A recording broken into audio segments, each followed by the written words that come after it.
That was a close one. I started recording and I got like partway through the intro and then I realized that it wasn't picking up my mic audio and I was like, why isn't it connecting? But I'm glad I figured it out. So I'm just gonna breeze through this because I already messed up one time. So this is chapter 9. It's called like something a storm. I totally just looked at it, but I forgot already. I'm concerned. Cinder's the profile and she's doing the thing where she has like the fire in her hand and her eyes like, and there's now a rug. Not a rug. There's now a blanket over my window so y'all can see me. The lighting's a little bit weird, but hey, you can see me. I also have some updates. I have a P.O. box now. This is chapter 9. I apologize. I don't know if you guys can hear the dog barking in the background. I live in a house with 2 dogs and 2 cats. So there's probably it's just gonna be there. I'm sorry. I'm nervous and terrified. Oh, this is called a perfect storm. That's what it's called. Oh god, I'm just afraid. I'm just afraid. I'm all kinds of afraid. Ah. Back to the fairy tale, back to the show, back to the wall and there's nowhere to go. Hopeless and desperate, nothing burns. Things looking weak, yeah, they're bound to get worse. I think we're gonna find out about the belladonnas, hopefully. If they're okay, I have a meme that I want to make. Oh god. I've had a coffee and 2 teas, and I got hurt at my ice rink, so I'm just full of adrenaline and caffeine, and that is not a good combination when you're in like the final episodes of the season. So I'm in anxiety. Ugh. The best is unreadable, but all we need is a miracle. Why? Why? I'm still upset. So many tears of pain will bring back what was gone. Just our youth, strength will carry on. I hear a tiny dog, and I think the tiny dog might be coming in here. So if there's a random cut in the video, it's not like I've seen it and I'm going back, but that's, oh, there's the tiny dog now. Oh, hi, Emma. No, I'm recording. Oh, I thought you wanted your... No, I'm recording. Oh, never mind. It's okay, I'm just like, Oh, I thought you... Okay. Sorry.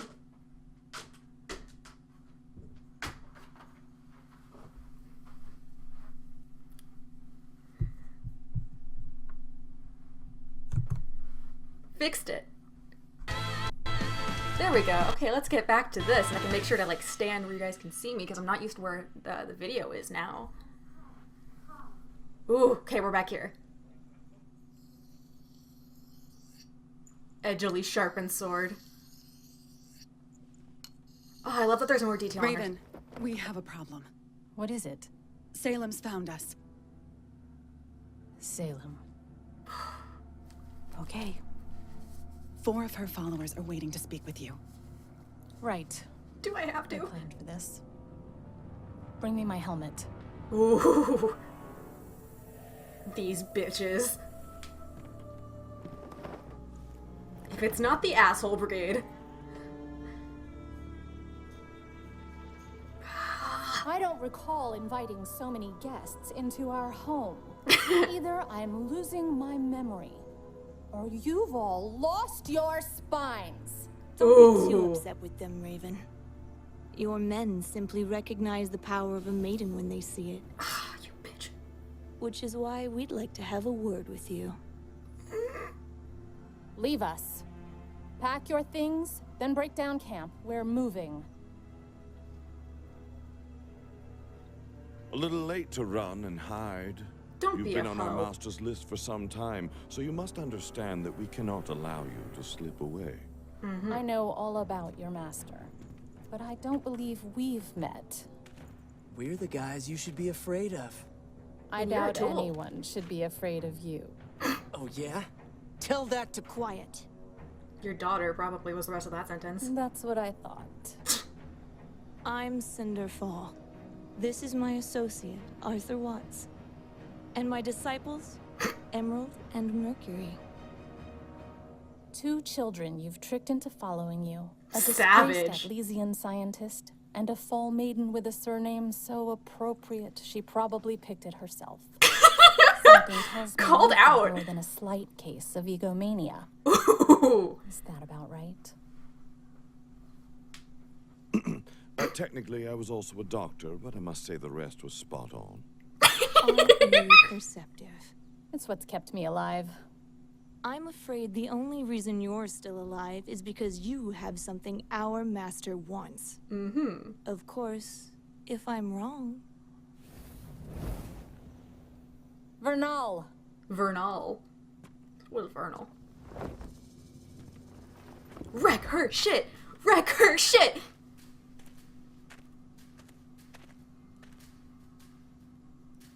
So, this is the long-lost Spring Maiden. Prove it. Really?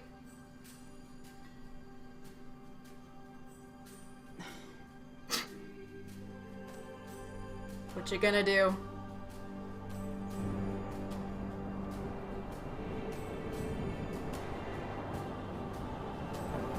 That is nice cloth simulation. Well done.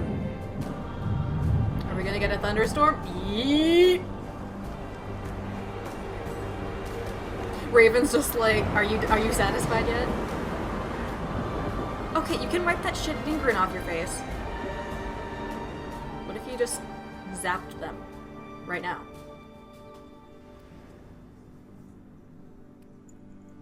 Vernal has done well under my guidance. Oh, cool. I'd Her take mask that has into what looks like she has two consideration eyes. before you try anything. 4, I guess. Raven, I won't underestimate you, so please don't insult my intelligence. There is a slim chance you and your maiden could escape here today. But if you know our master as well as you claim to, then you know you could never truly escape her. I like that Cinder's voice is But kind we of come bearing an olive branch. more gravelly The now. maidens are merely a means to an end. Salem's true desires are the relics locked within the Huntsman Academies. That was easily Come assumed. with us. Allow Vernal here to unlock the Relic of Knowledge, and all previous acts of defiance against Salem will be forgiven. It's the best deal either of you are going to get. I want to knife off your mustache. You talk as if walking straight into Haven will be easy. That's because it will be. No. And Master Lionheart is loyal to Salem now. All we need is the key to the vault. You're not the only one to turn your back on Oz, Raven. Oof. I'm not helping Salem. I'm not helping Oz. I don't want a part in any of this. That ship sailed when you chose to harbor a maiden. But if you come with us to Haven, we'll leave you, your tribe, and your little secret to live out the rest of your days squabbling in the wilderness. We just need the relic. I need time to think this over. You Sounds don't fake. have time. In 2 days, Haven Academy will be destroyed by the White Fang. You're going to choose now. Backed me into a corner, huh? So, are you with us? Or against us. us?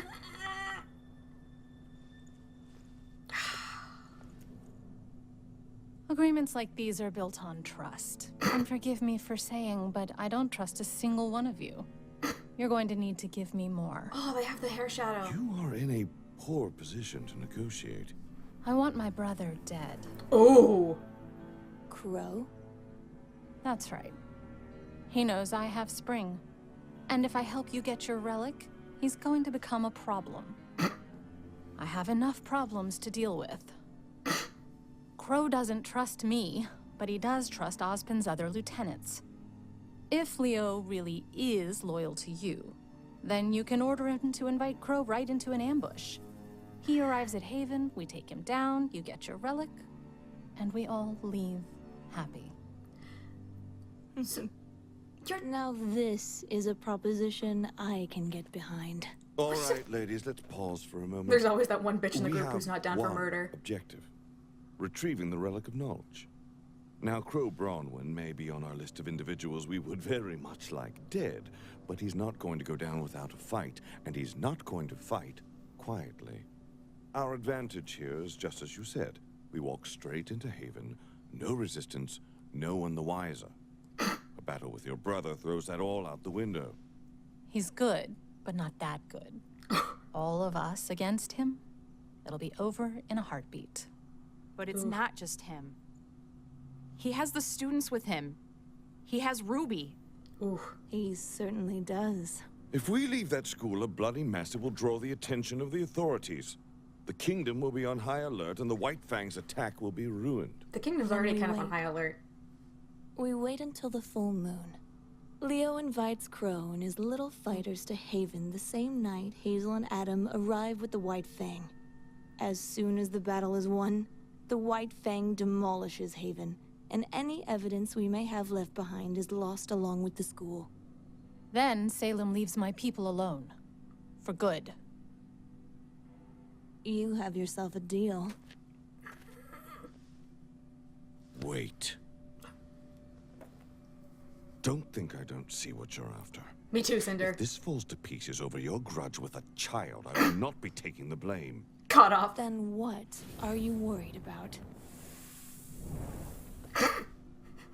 Fly back home and tinker with your machines. That hand gesture, though. And tell Salem she'll get what she wants.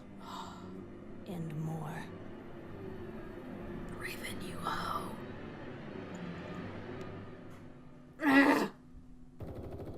Oh boy, now we're going straight to the Belladonnas, okay.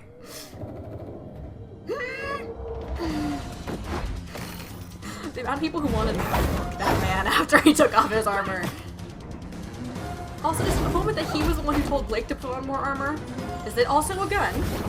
It is. It's a fireball! Ooh, toasty. Aura. Oh, his aura's got shit.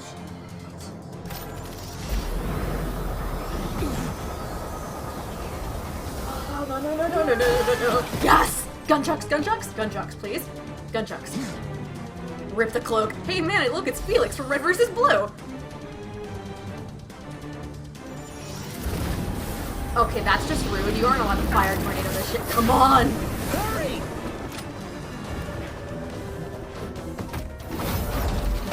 Yeah, she's had enough of your shit.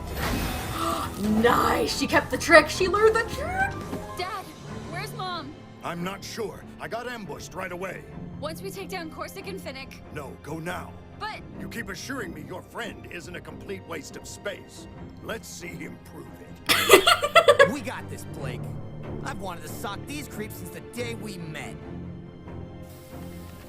They're slowly melting You it. have to get Why in didn't you line. do stone? Blake, go! Come on. Slowly melting her face. I won't let you down, sir. I love that she... Shut up. Me got too. it. Gunchucks, gunchucks. Ah. Raven. Was it a... Yes, Black Renal. I followed them as you asked. Did they spot you? Of course not. They have a ship 2 clicks west of here. Looks like they're staying there for the night. Thank you, Vernal. Anything else? Do you actually believe they'll let us go once they have the relic? No. Of course not. They'll never leave us alone. Once our purpose has come and gone, we'll be discarded. Salem only uses people until they are no longer useful. If we want to have any chance of defending ourselves against her, Talk then we need this relic. your brother. If Crow use- and those brats want to follow Ozpin, then let them. No.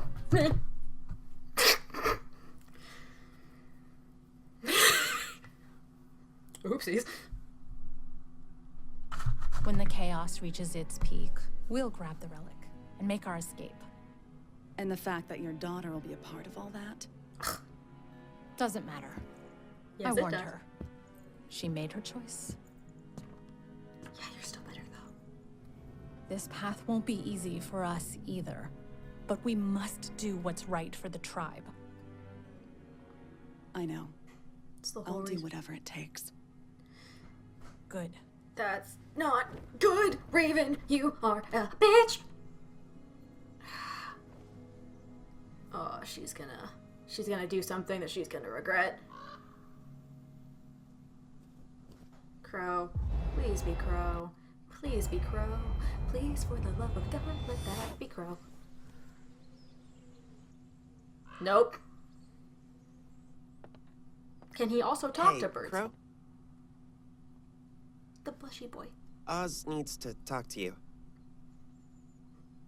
I feel like he's getting real tired of having to do this. Like, there's no way that that's not physically taxing on him. Ooh. Kick their ass, kick their ass, kick their ass! Ilya! Don't be a bitch! Don't be a help! Come on. Okay, so she is torn over when she's... Showdown? Yep.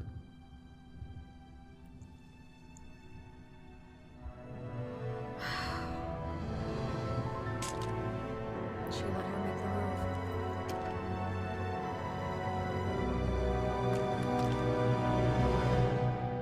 That's the end, isn't it?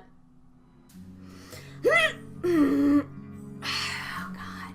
Damn it. Oh, God. Just kill me. Just kill me. Big buff Cheeto Puff Dad. Just, God damn it.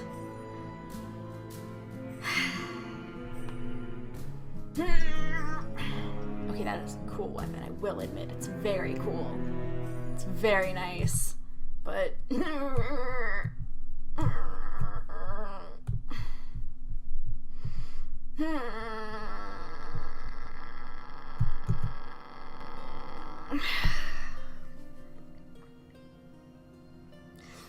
So Raven really hates her brother, I guess. Just, God, like, I want to know what happened to divide them, despite the fact that Crow decided to abandon the tribe and believe in Ozpin and not really do what was best for the tribe. Heavy quotation marks.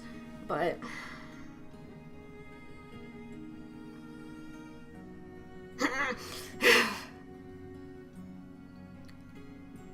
I also kind of want to go back and watch part of Volume 3, because I feel like that scene between Cinder and Crew was talking to Raven was very similar to her talking to Adam that first time when she was recruiting the White Fang. I think just like especially, I wanted to see exactly how close those shots were. I can actually do my Belladonna meme now, which makes me happy. I'm gonna have to get a couple audio files and do my thing, but I'll probably go up the same day this actually goes up, or the day after.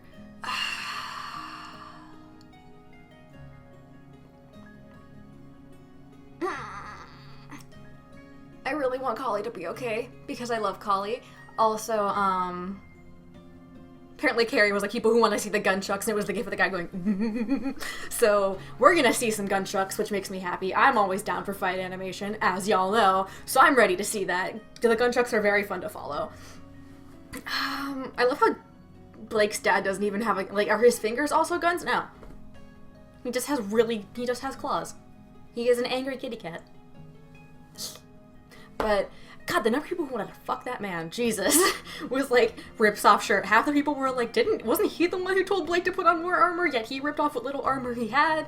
And the other people were just like, man, I'd fuck that. And it's like, okay, y'all furries.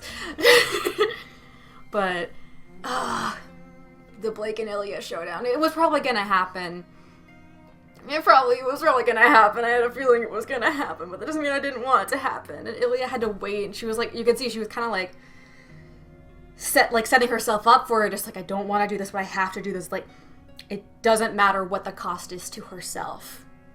It's like you have to do, it's like what Raven was like, you have to do what's best for the tribe. She has to do what's best for the White Fang, no matter how much it hurts. They all have to make sacrifices. And while she probably knew that she was going to have to go head to head against Blake at one point, that doesn't mean that she ever wanted to. But also now we have a date for when things go down. It's the full moon, which of course. But I also want to know if there's any sort of like significance in that in the world of Remnant, like because like the moon shatters and like reassembles. One, how do tides work? Two, I wonder if there's any kind of like significance with that, because I know that in like a lot of cultures that are on our planet, in our universe, it's like, oh, the full moon has special power, and it's like, it's been used in a lot of things, like Avatar Last Airbender, full moon, stronger bending, like things like that. So I'm wondering if that sort of corresponds in any way with the maidens, potentially. Also, Oscar was like, no, I have to talk to you. Osmond needs to talk to you, Crow. That's not what Oscar sounds like. So either Osmond kind of knows that there's some hanky-panky going on, maybe from beyond the spirit world void, whatever wherever he lives and does his crap. I was really hoping that was Crow. I can't believe Raven's gonna kill her own daughter, or she's gonna try, and I feel like Yang's just gonna be like, nope, no, I'm not doing this. I'm done with this. Just, And then, God, Watts is an asshole, and Cinder continues to be an asshole. Like you could tell, like, in Volume 4, she was like, I don't know if I'm drinking the evil Kool-Aid. I'm a little concerned. Seeing Tyrion lose his shit like that has me very concerned. Especially because now Watts is gonna go back and tinker with his toys, so odds are we're gonna be seeing Tyrion again very soon, I think. Probably either at the very end of this season or next season. Because robot scorpion tail. Gotta love that hashtag automail. I'm concerned. I'm trying to think what else I wanted to talk about. But just that episode. I almost want to wait to do my Ilya photo shoot till after episode 10 is available, so that way I can do some shots like that, but I don't know anyone in Arizona who has a finished Volume 4 Blake cosplay except me, and I don't want to be both parts of it. I mean, I could, but I don't want to. But I'm gonna have to do another Blake shot once I fix up that jacket. And then Ilya, it seems like whenever I want to cosplay Ilya, I get hurt. Like, I get like a leg bruise, because when I first did that first photo shoot, I had a leg bruise from ice skating. And everyone was like, I hate how Ilya's marks always look like bruises on cosplayers. And it's like, lol, no, that's just a bruise, bruh. And guess who got another bruise today? So, that'll be fun. I'm dying. I'm trying to figure out how it's gonna go. Also, I love that Weiss used the ice thing. Like, that she learned from Weiss in Volume 2. I was really hoping she was going to bring that back. That was one of my favorite things that she did, because it's so smart. And granted, it does use up a lot of dust, but it is very resourceful and very, like, she could have had it explode. She could have... I don't understand why she necessarily chose ice instead of rock, because I feel like rock might have held them a little bit better. Just because, you know, one of them can melt things. Just... think. But... Still, I'm excited and I'm ready for gun trucks because I do like all the choreography that goes into the Sun's fighting sequence, and I'm nervous to see Blake and Ilya fight because I love them. They're my two daughters. Like, on one hand, I love Ilya and I relate to her a lot. Not so much now because she's doing bad things for what she thinks is the right reason. She's had Adam's Kool-Aid, basically. I need to phrase that better. She's drunk the evil White Fang Kool-Aid. Hopefully, it's not, like, deep set in her system so it can, like, run its course in I'm hoping that Blake can just, like... I feel like there's two outcomes here. Blake's gonna either defeat Ilya and leave her kind of trapped. Like, it would be kind of a cool shot if she was held down with, like, two stone versions of Blake from her clones. And, like, from a situation like that, there's only really two outcomes. One, she, like, swears revenge and becomes spite like Adam. Or two... She like acknowledges that what she's doing is wrong, but even then I don't think Blake could really trust her. I think she'd probably like go to some form of prison and then like work with them to try to atone for what she's done and be like, this is what's happening. I feel like she might be the one to tell Blake. Ooh, that would make sense. I think Ilya is probably gonna tell Blake, like, I'm hoping. I know that you guys are very fed up with me liking Ilya. I read enough of the comments on last week's episode, just like, stop liking Ilya. She's being like, stop liking her. It's like, I'm sorry, I can't necessarily immediately stop relating to a character who's the embodiment of passing when that's something that's really close to my heart. I can't stop doing that. I'm sorry. Like, I recognize that her decisions are wrong, and I understand where she's coming for them, but that does not justify them. But I still love her. But I'm hoping that Ilya would just be like, there's no way Blake would take her with her, unless she absolutely had to. But I feel like she might, like, leave Ilya there to, like, face her repercussions and try to atone for what she's done, and just kind of be like, Haven. Like, you need to go to Haven if you ever want to save these people who are close to you. Oh god, it'd be a really touchy thing, and I really kind of wanted if, like, there was, like, the picture of Team RWBY that everyone seems to have, like, if that had, like, fallen down as she saw, like, Blake with Yang, I was just kind of like, understood the way that, like, Yang looked at Blake, or maybe Blake looked at Yang and just kind of be like, if you want to save them, like, this is too far. Even I recognize this is too far. This isn't how it's supposed to be, especially if she finds out what happened with Adam, and just be like, if you want to protect them, you have to go to Haven. So I'm hoping that happens. I feel like that'd be like a step toward redemption, and just put her in jail, let her do community service and slowly atone for her crimes, and maybe very slowly eventually win back Blake's trust. Also, sorry I wasn't very active in the comments of last video. I talked about this on Twitter, but when the episode 8 came out on the RT site, there was a lot of kind of toxic stuff in the comments, and I really wanted to try to avoid that. So like, I was going through my video, I would delete any that were immediately that I saw that just made me really uncomfortable, because I know that a lot of people weren't necessarily happy with the fact that Ilya was the first canon LGBT character. So I wanted to talk about that for just a quick minute before I moved on to things. And just because like a lot of people were saying that, oh, it's like, oh, she's a villain, like that's not great, but it's like, the thing is ultimately, and some people were asking like, why is it so important to you and all these other people that there's a gay character? And ultimately it kind of boils down to seeing yourself in the media. Is that usually when you don't necessarily identify with what is perceived as a societal norm, you feel you feel very ostracized, and you're scared, and you feel very lonely. And because you don't see people like you, you're just like, oh, this is how they are, this is how the media portrays everything, this is how everything, because everything in media is just white heterosexual couples. You're just like, oh, if I don't fit that, then there's something wrong with me. Especially in our current society where there are political officials who are like, all gays should burn in hell, and oh, I just want to string them all up. Like that's like, people are murdered for being gay and being trans.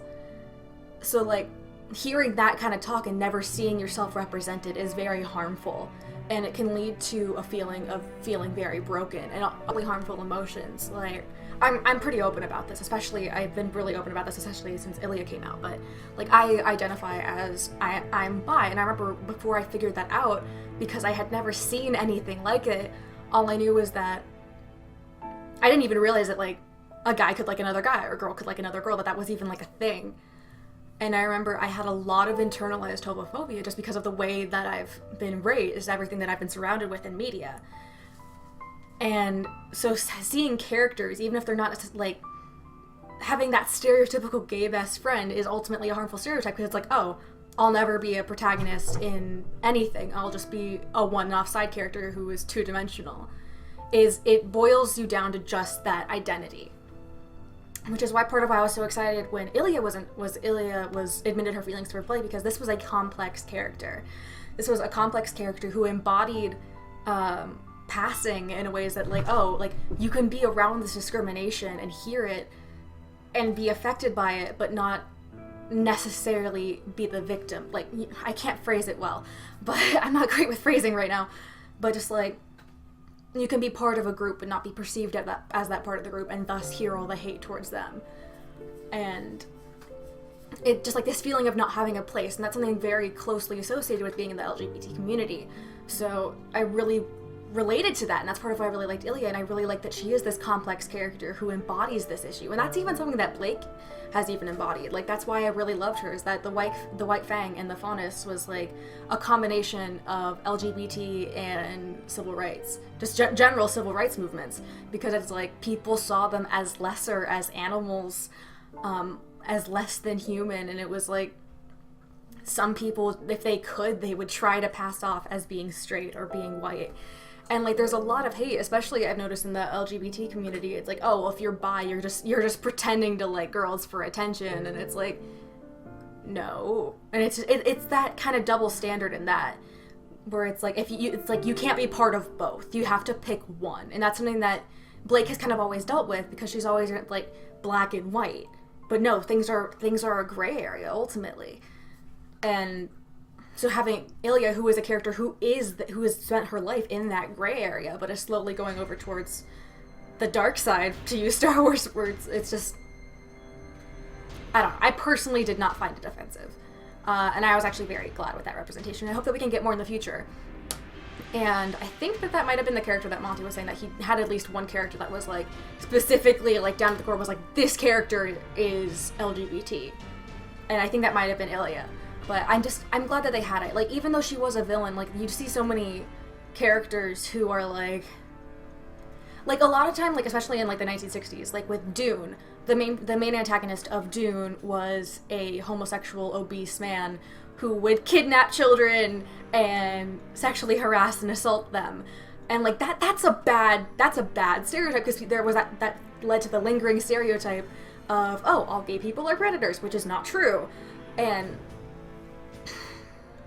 it's important to have complex characters, because usually you guys see like, oh, it's like like it's the kill your gays trope is a thing. It's like, oh, like we're gonna sprinkle in this representation, then we're gonna kill them.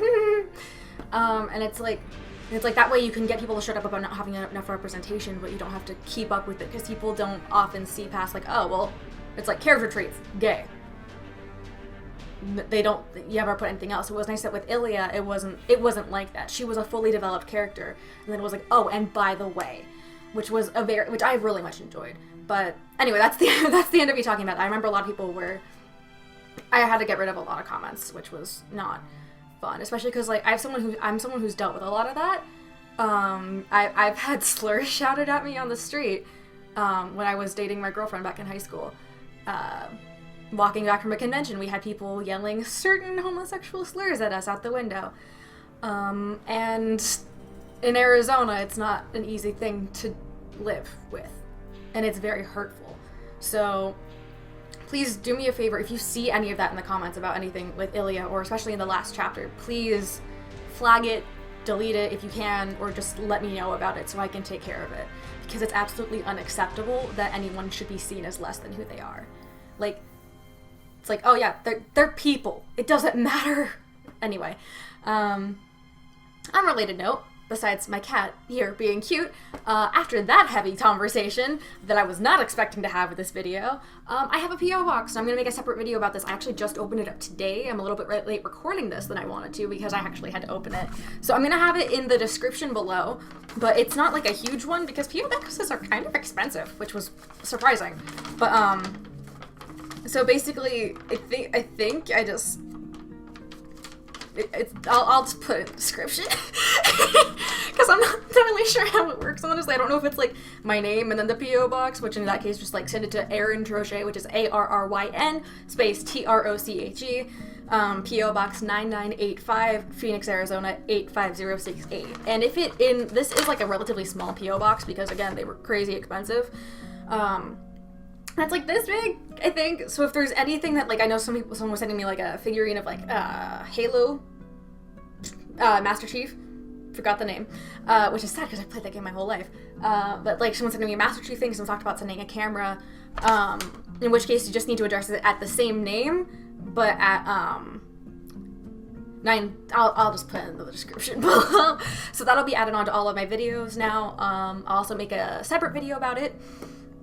And sorry, things got a little bit heavy there, but I get really frustrated when I see stuff like this, because I live in a state where this is very prominent, and it's very hurtful, and it brings up a lot of memories because of things that have been said to me and people that I really care about.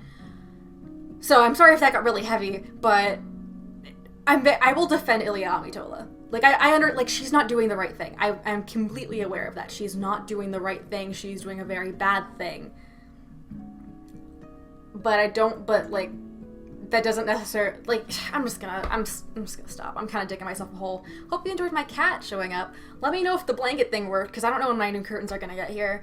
I'll be doing a wig live stream soon. I was gonna actually, I'm gonna play Overwatch tonight, because it's the winter event. But soon, I'll be working on my RWBY wig.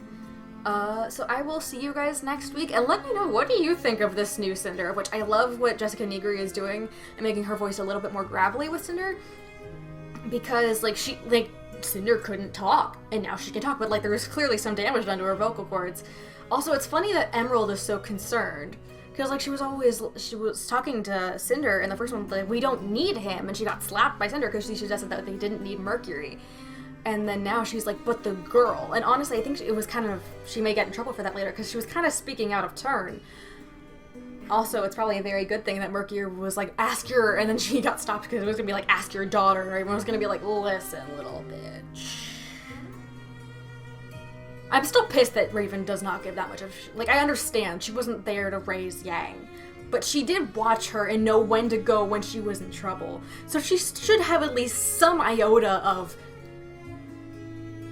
care for her daughter. She's just a piece of shit. Really, like, god damn it. She's kind of a hoe. But I'm gonna cut that off there. I'm glad you guys liked my RWBY Chibi video. I'm sorry that was up so late. I'm going to try to find my Battle of the Bands and put that up if it's not already up by the time this is up, which it probably won't be because it's Wednesday. That's really all I have to say. So I will see you guys next week. Let me know what you guys thought of the new Cinder with her "they know a maiden when they see one." Because she's a fun situation. Alright, so I will hope you guys have a wonderful week, and I will see you guys in the next video, assuming that chapter 10 is coming out next week. I know that they're taking a break around Christmas, I believe, which I'm glad about, because I know that last year, like, an episode came out on the 23rd of Christmas, and I was kind of like, I know that the animators are done with it, but I don't know how late it takes the comp team to work on it, so let them go home. So I'm hoping that I'm hoping that there's going to be a break. Maybe probably after the next episode, but I don't think this was quite a big enough cliffhanger for it. But I guess we'll find out. So I will see you guys whenever the next video is, which who knows, really. So